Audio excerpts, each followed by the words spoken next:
The Fast and the Furious 7 is the latest installment in the increasingly insane franchise and is directed by James Wan and stars everyone you'd expect to be in a Fast and the Furious film.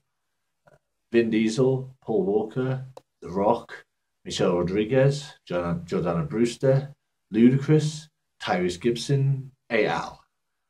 Newcomers to the franchise now include Natalie Emmanuel, Jason Statham, and Kurt Russell. I think we all know what to expect from a Fast and the Furious film these days. I mean, the series started off as a relatively, at least, sensible driving action film.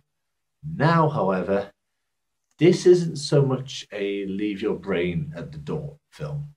This is a leave any semblance or sense of reality you have ever had at the door. You just don't need it anymore when watching this film. This is one of the stupidest films I have ever seen, and I am including Machete 1 and 2 in that. It is simultaneously one of the worst films ever, and in its own little world, in its own little part of the universe, just incredibly funny. I've tried to look at this film in a sort of critical light, looking at plot, acting, dialogue, direction, camera work. The problem is, every single element of those is absolute crap. The plot is completely irrelevant and totally ridiculous. It is essentially an excuse to visit lots of different places around the world and unashamedly perv on cars and women.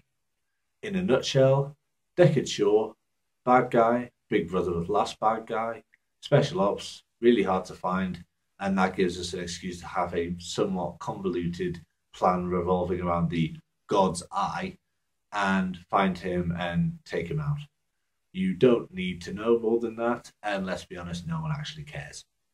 In terms of acting, it would seem that no one in the film actually can. The only two people that sort of scrape through with any dignity are Jason Statham and Natalie Emmanuel.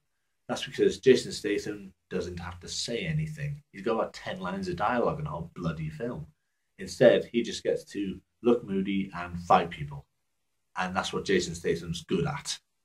Natalie Emmanuel, you may know her best from Game of Thrones, she at least makes an attempt with the dialogue. The dialogue is terrible, but she is at least trying, and she's bearable because of that. The two biggest criminals in terms of the acting are Vin Diesel and The Rock, though. I know we're not sort of looking towards these two for acting, especially, but they could at least try, couldn't they?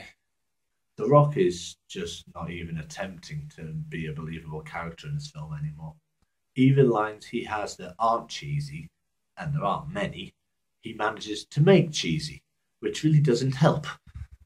Vin Diesel is just physically incapable of emoting, which is a bit of a problem in a professional actor. In terms of the direction and camera work, I like James Wan as a director. He's done a lot of really good horror films, and I'm a horror nut. He can't do action. He relies so much on shaky cam.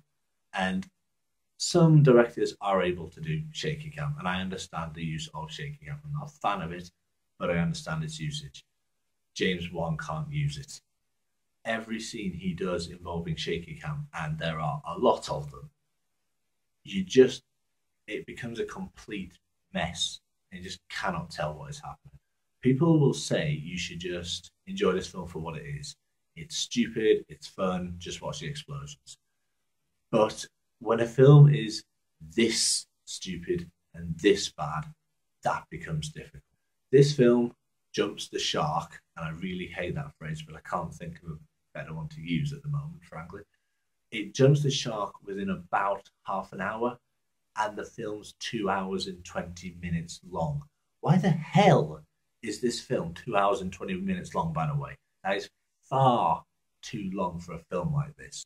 The best way to watch this film is to go into it and just rip it apart. Rip it apart with your friends. I watched it with my friend, came out, and for the next 10 minutes, we were both in hysterics as we just listed things that were wrong with this film. That's a good way of watching it. That way, you will have fun because there is so much to take the piss out of with this film. You just can't help but do it. But make no mistake, even going into it like that, this film is fun and you can have fun with it. But it is absolutely terrible. Thank you for listening to my thoughts on the film. Let me know what you thought in the comments below. And of course, feel free to like the video or subscribe.